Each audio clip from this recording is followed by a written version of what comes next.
en esta computadora. Bien, hermanos, vamos a orar para comenzar nuestra clase. Vamos a orar. Señor, te rogamos tu bendición y tu dirección en todo lo que vamos a hacer. Ayúdame a mí a poder exponer con claridad los conceptos que vamos a ver hoy y ayuda a cada hermano a tener una participación activa y que el aprendizaje sea profundo y beneficioso para cada uno de nosotros. Te lo pedimos en el nombre del Señor Jesús. Amén. Amén. El tema que vamos a ver hoy se llama los medios de gracia. ¿Han escuchado ese término antes? Los medios de gracia. ¿Quién ha escuchado ese término? Medios de gracia.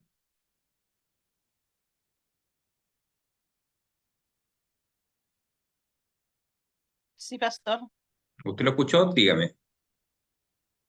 Sí, lo medio de gracia es por la salvación, es por lo medio de gracia que somos salvos. Ah, entiendo cómo lo está entendiendo usted. Claro, el texto dice, somos salvos por la gracia por medio de la fe. Pero más en la categoría teológica, se habla de los medios de gracia cuando hablamos, por ejemplo, de los sacramentos. El bautismo, la cena, son medios de gracia. Se dice que los medios de gracia son señales del pacto. Es una definición desde la teología reformada. ¿Qué son los medios de gracia? Son señales del pacto. Una señal es una marca, algo visible, algo tangible. Señales del pacto. ¿De qué pacto? Dios ha hecho un pacto con nosotros. Lo hizo inicialmente con Abraham y con todos sus descendientes, y por medio de Cristo este pacto tiene un alcance universal. El pacto se sintetiza en las frases cuando Dios dice, ustedes serán mi pueblo y yo seré su Dios. El Señor es nuestro Dios y nosotros somos un pueblo. Es un pacto que Él ha hecho con nosotros por medio de Cristo. Cristo es el mediador de este pacto. Y entonces este pacto, este hecho que somos parte del pueblo de Dios, tiene señales visibles. Y esas señales visibles son los medios de gracia. Los medios de gracia, la mayoría de los teólogos reformados, incluso la Confesión de Fe de Westminster, los clasifican en dos grupos. El primer medio de gracia, dicen, es la palabra de Dios. Y el segundo medio de gracia son los sacramentos. Y los sacramentos se subdividen en dos, bautismo y cena del Señor. Y algunos teólogos reformados, como Charles Hodge, un teólogo del siglo XIX en Estados Unidos, él reconoce un tercer medio de gracia, que es la oración. Particularmente adhiero mucho a este punto de vista de Hodge. Serían tres medios de gracia: la palabra de Dios, los sacramentos y la oración. Son señales visibles, son actos tangibles que podemos ver y oír, que son señales de la gracia de Dios sobre nosotros. Cuando hablamos de gracia, o sea, uno a simple vista no ve la gracia, es una experiencia espiritual interna por medio de la fe, pero los medios de gracia, que son canales por medio de los cuales Dios derrama gracia a su pueblo, son visibles. Y uno de ellos es la palabra de Dios. Busquen, por favor, Romanos capítulo 10, del 14 al 15.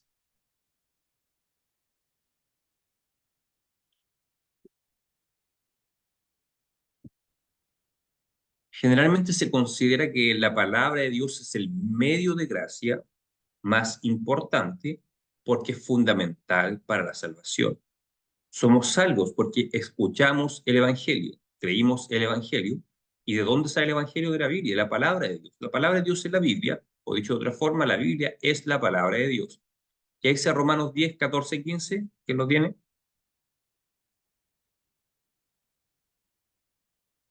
Yo lo tengo.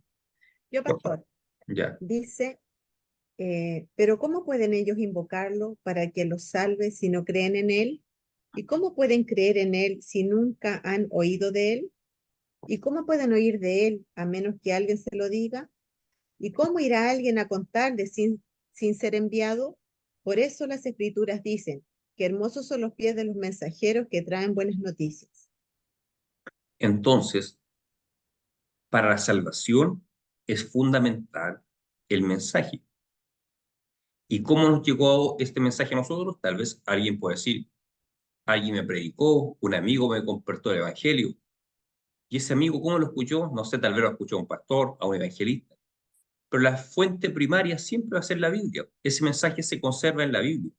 Así que la Biblia es el principal medio de gracia, es decir, el canal que Dios utiliza para derramar gracia sobre su pueblo.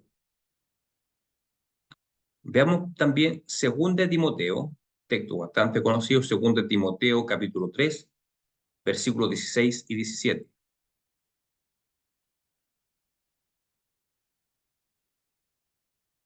Segunda Timoteo 3, 16 y 17.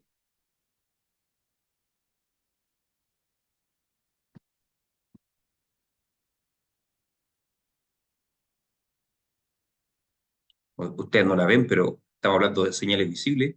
Ayer lo que ustedes no ven, tengo la gata durmiendo en mis piernas, así que estoy haciendo cariño y tengo las piernas calentitas. Toda la escritura ¿Ya? es inspirada por Dios y útil para enseñar, para reprender, para corregir y para instruir en la justicia, a fin de que el servidor de Dios esté enteramente capacitado para toda buena obra. Entonces Dios utiliza como una gran herramienta la palabra de Dios, útil para instruir, para corregir a su pueblo. Así que la palabra de Dios no puede faltar en una iglesia. O sea, si una iglesia no tiene palabra de Dios, no tiene exposición bíblica, difícilmente llamarla iglesia. Porque el medio principal que Dios utiliza para ministrar, para bendecir a su pueblo por medio de su palabra. Vamos a ver un texto más acerca de la palabra. 1 Pedro, capítulo 2, versículo 2.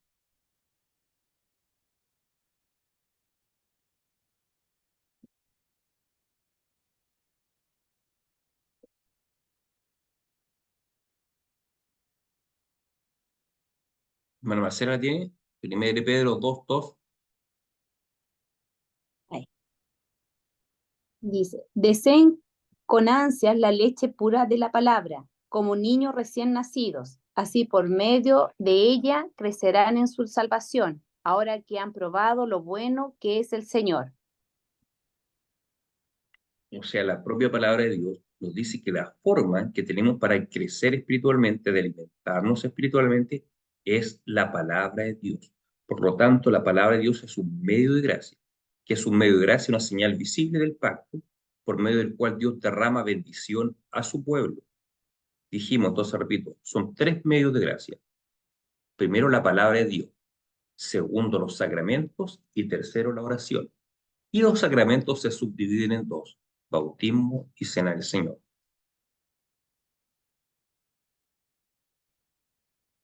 Entonces ya dijimos que la palabra de Dios es un medio de gracia. Vamos ahora a ver el segundo medio de gracia, que son los sacramentos, que son, primero, al igual que un medio de gracia, son una señal visible del pacto de gracia de Dios. ¿Qué diferencia? Si los sacramentos, al igual que la palabra de Dios, son señales visibles del pueblo, del pacto de Dios con su pueblo, ¿cuál es la principal diferencia entre los sacramentos y la palabra de Dios? La principal diferencia es que la palabra es esencial para la salvación. En cambio, los sacramentos no son esenciales para la salvación. Son un mandato de Dios, están instituidos en la palabra, pero no son fundamentales para la salvación. Bueno, el primero de los sacramentos para nosotros como protestantes es el bautismo. ¿Cuál es el origen histórico? ¿Cuál es el precedente histórico del bautismo? ¿Recuerdan esto, hermano? El precedente histórico del bautismo tiene un precedente en el Antiguo Testamento, en el libro de Génesis.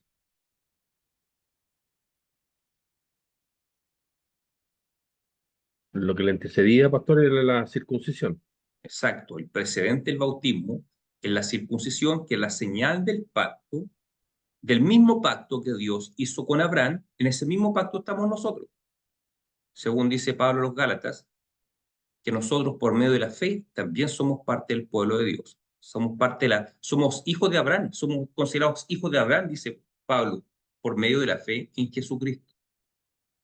Así que la señal visible que Dios le da a Abraham es la circuncisión.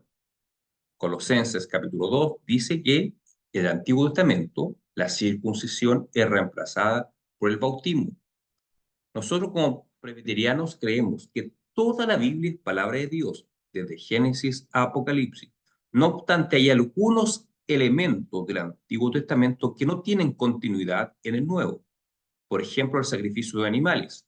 No tienen continuidad en el Nuevo Testamento porque el último sacrificio definitivo fue Jesucristo. Las leyes que tenían que ver con la nación de Israel tampoco tienen continuidad porque ya Israel ya no existe como nación. O sea, ahora en el siglo XX resurgió como nación nuevamente, pero durante más de 2000 años no existió como nación y nosotros no somos ciudadanos de esa nación. Por lo tanto, las leyes que tienen que ver a nivel civil tampoco tienen continuidad para nosotros. Hay muchos otros elementos que sí tienen continuidad. Las promesas de Dios tienen continuidad. Los 10 mandamientos tienen continuidad. La circuncisión tiene continuidad en el bautismo. El bautismo equivale a la circuncisión antigua y es un medio de gracia. Vamos a leer algunos versículos que nos hablan del bautismo. Por ejemplo, Romanos 4:3.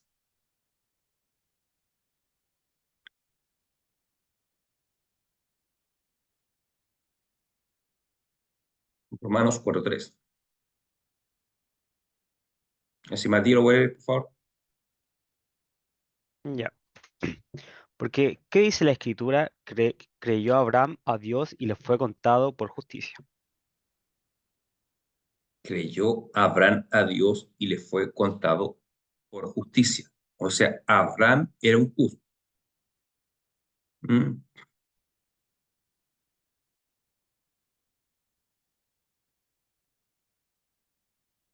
A ver, me parece que la cita que anoté en esa ocasión fue incompleta, pero vamos a ver por qué puse esa cita.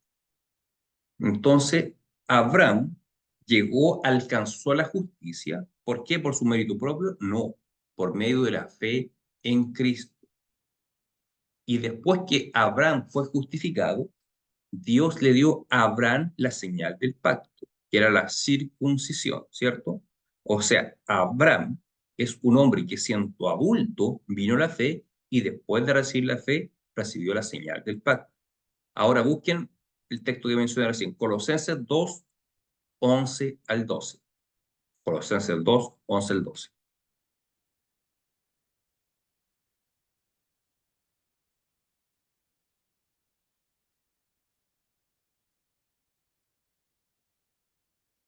A ver, Matías, ¿lo pueden leer de nuevo? Colosenses 2, 11 y 12. Ya.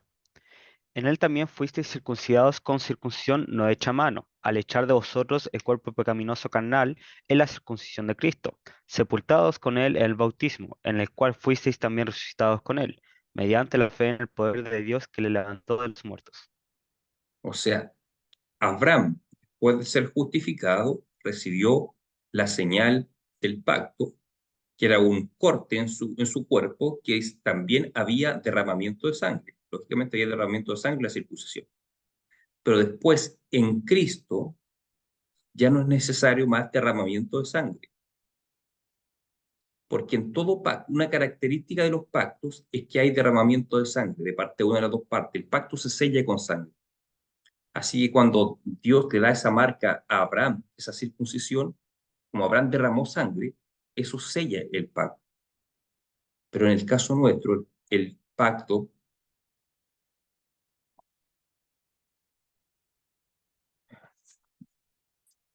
dije, me está llamando el hermano de la iglesia, le voy a decir que estoy en categoría.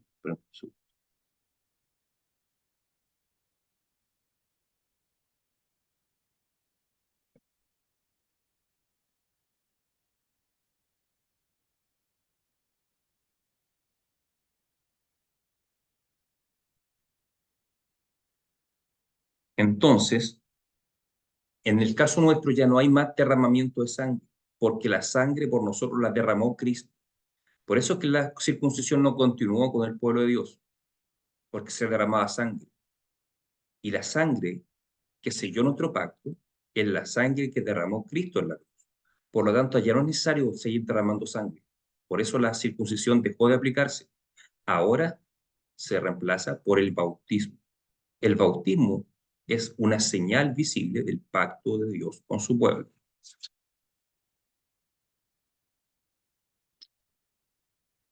Ahora, la Santa Cena, o el término bíblico es Cena del Señor. Pablo dice en Corintios 11, habla de la Cena del Señor.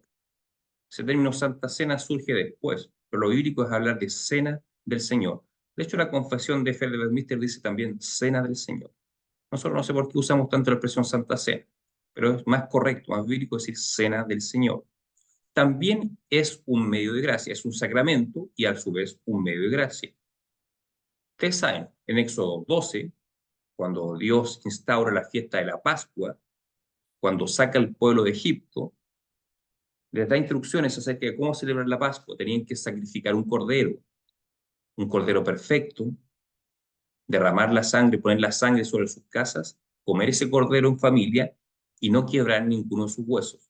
Eran instrucciones respecto a la Pascua. Y así como dije que la circuncisión no tiene una continuación directa en nosotros, sino que es reemplazada por el bautismo, lo mismo ocurre con la Santa Cena o la Cena del Señor. Ya no era necesario sacrificar un cordero, porque ya no era necesario derramar más sangre, porque el cordero pascual perfecto, que es Jesucristo, Él derramó su sangre. Así que ya no matamos un cordero para celebrar la Pascua, sino que ¿qué es lo que instituyó el Señor? Busquen por favor en Mateo 26, Mateo 26, del 26 al 29, por favor. Mateo 26, del 26 al 29.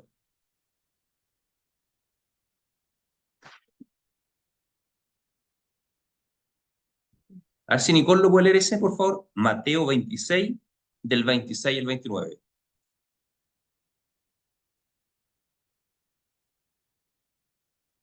Ya, dice así.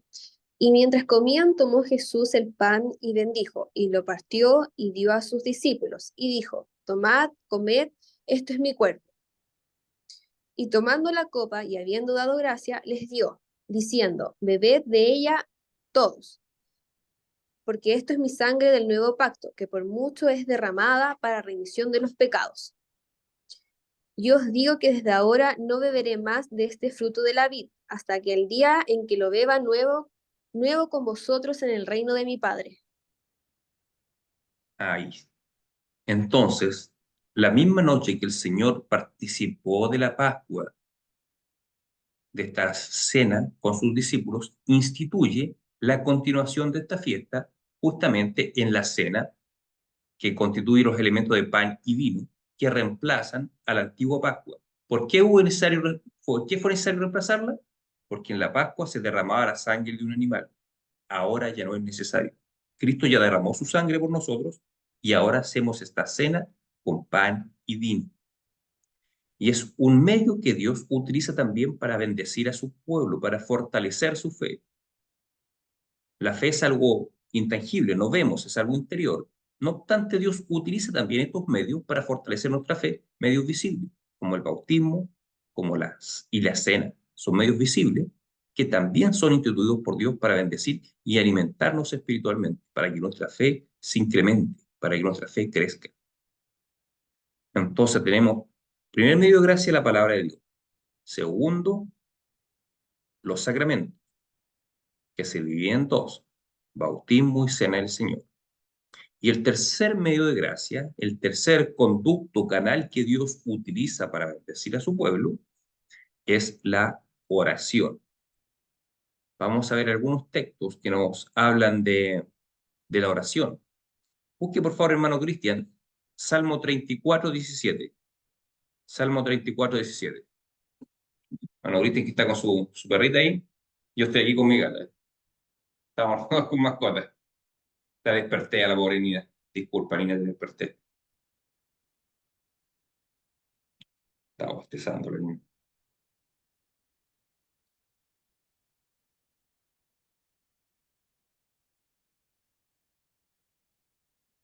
Treinta y cuatro, 30 y... No, Llegó 34, el tiro. 34, 17, 17. 17, sí. Sí. Claman los justos y Jehová oye y los libra de todas sus angustias. Claman los justos y Jehová los oye y los libra de todas sus angustias. ¿Quiénes son los justos? Cuando tú oras, hermano, Dios te oye. Sí. Él dice que oye a los justos. Por lo tanto, si creemos que Dios nos oye, porque somos justos. ¿Y somos justos? Sí. ¿Por qué somos justos? Porque hemos recibido la justicia de Cristo. Por lo tanto, si estamos en Cristo, Dios nos ve como justos. Y ese texto, claman los justos y Dios los oye, Jehová los oye.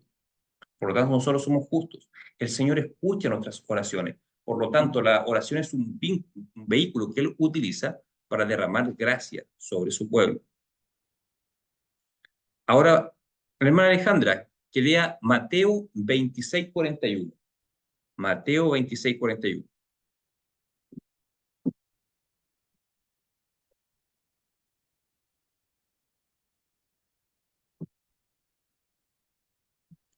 Ya. Velen Mateo. y oren para que no cedan ante la tentación, porque el espíritu está dispuesto, pero el cuerpo es débil. O sea, ese texto nos dice que la oración es un medio que Dios utiliza para santificar, para librarnos de la tentación. Así que, si estamos carentes de santidad, ¿cómo está nuestra vida de oración? Mientras más oremos, más vamos a cultivar una vida de crecimiento espiritual, una vida de santidad. El texto es claro. La carne es débil, el espíritu está dispuesto. Entonces, oren. Oren en todo tiempo. Sin lugar a duda, la oración es un gran medio de gracia por el cual Dios nos santifica, nos ayuda, nos bendice, nos hace experimentar comunión con Él. Es un medio de gracia que no podemos descuidar. Aún así, el único medio de gracia fundamental para la salvación es la palabra. Claro, porque la oración es una consecuencia. No vamos a orar si no somos salvos. Aún así, con todo, una persona podría clamar a Dios sin ser salva, sí, pero su oración sería dirigida de forma incorrecta. Aún así, Dios en su misericordia puede responder la oración de un incrédulo. Claro que sí. Entonces, hermanos, ahí hemos repasado los tres medios de gracia. Generalmente habíamos tenido un poco de duda respecto del bautismo. Aquí se generan, principalmente cuando hermanos vienen de otra denominación, se generan dudas respecto al bautismo de infante, de bebé y la forma de bautismo. Respecto al bautismo infante ya hemos hablado otras veces. Hemos hablado que- muy lindo el perrito, mi hermano dice, hermano Esther, ¿usted le llenó el mensaje? El hermano Esther. Entonces, del bautismo de infante ya hemos hablado otras veces. De la forma de bautismo no hemos hablado. Yo hace un tiempo di una clase de escuela dominical acerca de la forma de bautismo. No sé si estaban ustedes. Parece que no estaban. Entonces, la próxima semana voy a hablar exclusivamente por qué la iglesia presbiteriana bautiza por aspersión, para que despejemos todas las dudas respecto al bautismo. ¿Ya? Respecto a lo que hemos hablado hoy día, consultas, comentarios, hermano.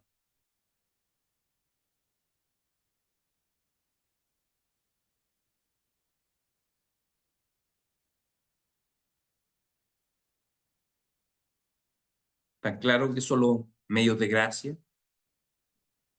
Son señales visibles de una gracia invisible. Son medios por los cuales Dios derrama bendición sobre su pueblo. Y, bueno, alguien puede decir que los medios son dos, ¿no? La confesión de fe del Míster menciona dos: la palabra y los sacramentos.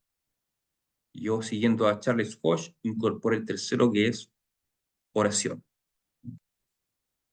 Entonces tenemos palabra de Dios, sacramentos y oración. ¿Algún comentario? ¿Algo que decir? ¿No? ¿O alguna consulta? Yo solo estaba acordando lo que hacen nuestros amigos católicos ¿Mm? cuando celebran la cena. ¿Mm? Porque para ellos el vino se convierte en sangre ahí, ¿Mm? claro, a través de la transubstanciación. Sí. Claro, entonces pareciera que pierde toda efectividad lo de la palabra, porque la cena del Señor está escrito lo que ocurre, cómo se hace, entiendo que está claro, ¿Mm? pero ellos tergiversan esa parte y, y a su vez también dejan una nube de dudas respecto del sacrificio del Señor, que ¿Mm? fue por una vez y para siempre, ¿Mm? ¿cierto? Entonces es como que perdiera efectividad, como que perdiera el sentido, creo yo. Al final se pierde la creencia, ¿Mm? ¿entienden? Bueno, para el catolicismo, la misa que hablan ellos es un sacrificio. Hablan del sacrificio de la misa. Claro, Para ellos, Cristo es sacrificado en cada misa. claro, justamente. Y cuando es curioso que ellos le entregan el pan a la gente, pero el vino lo toma solamente el sacerdote. Solo el cura Claro. participa del vino. Mm. Nosotros participamos del pan y el vino. Obviamente nosotros no creemos en la transubstanciación. ¿Cómo se llama lo que creemos? No tiene nombre. La transubstanciación es de los católicos, los luteranos creen en la consubstanciación, que es bien parecido Claro. al mundo católico, bien parecido. Bueno, la mayoría de los protestantes del mundo, tal vez sin saberlo, pero son zwinglianos al respecto. Ven la cena como algo simbólico solamente. Pan representa el cuerpo de Cristo y vino representa la sangre, pero no le atribuyen nada más especial. El punto de vista reformado es como un punto de vista intermedio. Dice, sí, el pan y el vino son simbólicos, pero Cristo sí está presente en medio espiritualmente. Entonces, es más que un simple símbolo. Cristo está presente en medio de nosotros. No solamente la persona del Espíritu Santo que está en nosotros, sino que la segunda de la persona de la Trinidad, Cristo, se hace presente ahí con nosotros en la cena. Es un punto como intermedio entre el zwingliano y el luterano católico. Ahora, un profesor mío que tengo en el magíster, dice cuando él hizo su doctorado en un seminario luterano en Estados Unidos, y en los cultos él participaba con ellos, pero él no le daban la cena, porque los luteranos no le dan la cena a alguien que no cree lo mismo que a ellos respecto a la cena. Así de complicados. Al menos esos son luteranos, no todos los luteranos son iguales, pero esos son los luteranos más fundamentalistas, más radicales. Ahora yo años atrás participé en una organización misionera en Uruguay y me congregué un tiempo en una iglesia bautista. Y ellos también son bien claros, no le dan la cena a alguien que no haya sido bautizado por inmersión. También adoptan una postura bien sectaria al respecto. Nosotros le damos la cena a cualquier hermano en Cristo. Si es miembro de su iglesia, si tiene fe en Cristo, puede participar de la cena con nosotros. Independiente de lo que cree, no le preguntamos lo que cree particularmente sobre la cena, ni tampoco de qué forma fue bautizado. Basta con que sea creyente en Jesucristo. Así que los presbiterianos no somos sectarios, por lo menos en ese aspecto para nada. Reconocemos que la Iglesia de Cristo es universal. O sea, dicho de otra forma, reconocemos que la Iglesia de Cristo es católica, es universal, que está en todo lugar, en todas las denominaciones. Por eso compartimos la cena, consideramos hermanos en Cristo a otros hermanos de otras denominaciones, independientes de las diferencias doctrinales en temas secundarios que tengamos. En temas secundarios, si alguien me dice no creo en la Trinidad, eso no es un tema secundario, es fundamental. No podría considerar hermano. O si alguien me dice yo no creo que la Biblia sea la palabra de Dios, también es un tema fundamental.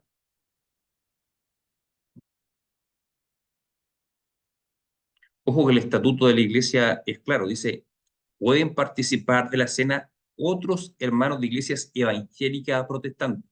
No dice nada acerca de la iglesia católica. Así que por eso cuando yo doy la cena digo, si hay otro hermano de otra iglesia evangélica, me apego al estatuto. Particularmente no le daría la cena a un católico, pero también tengo el respaldo del estatuto de la iglesia.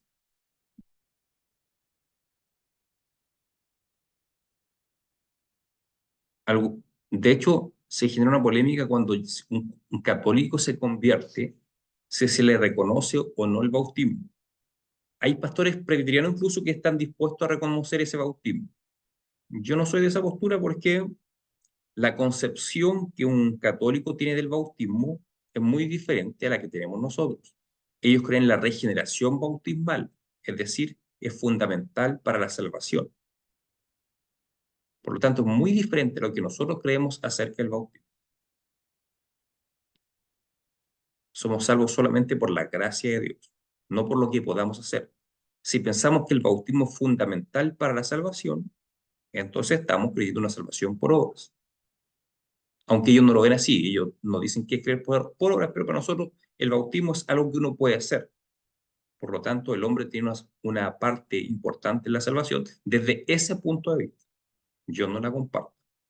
Por lo tanto, no reconocemos el bautismo católico como un bautismo legítimo. Si alguien se convierte en Cristo, tendría que bautizarse.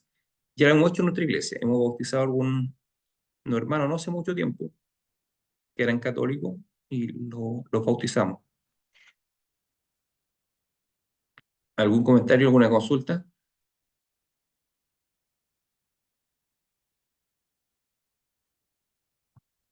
¿No? No. Entonces vamos a finalizar. La hermana Alejandra, ¿puede orar por favor para que estemos finalizando? Amén. Padre nuestro, bendito Señor, te damos gracias por este tiempo en que hemos separado, Señor, para aprender más de ti, aprender más de tu palabra. Te damos gracias por todos los hermanos que han estado acá presentes y también bendice a los que no han podido estar. Amén. Nuevamente, Señor, te pedimos que tú bendigas al pastor, Señor, con sabiduría, conocimiento, y que siga creciendo en el conocimiento tuyo, Señor, porque mucho nos bendice a nosotros la iglesia. Gracias por este tiempo, en el nombre de Jesús. Amén. Amén. Que Dios los bendiga, hermanos. Chao. Cuídense. Nos vemos si Dios quiere el domingo. Chao. Chao, Chao, chao. hermano. Chao. Chao, chao. Chao. Chao.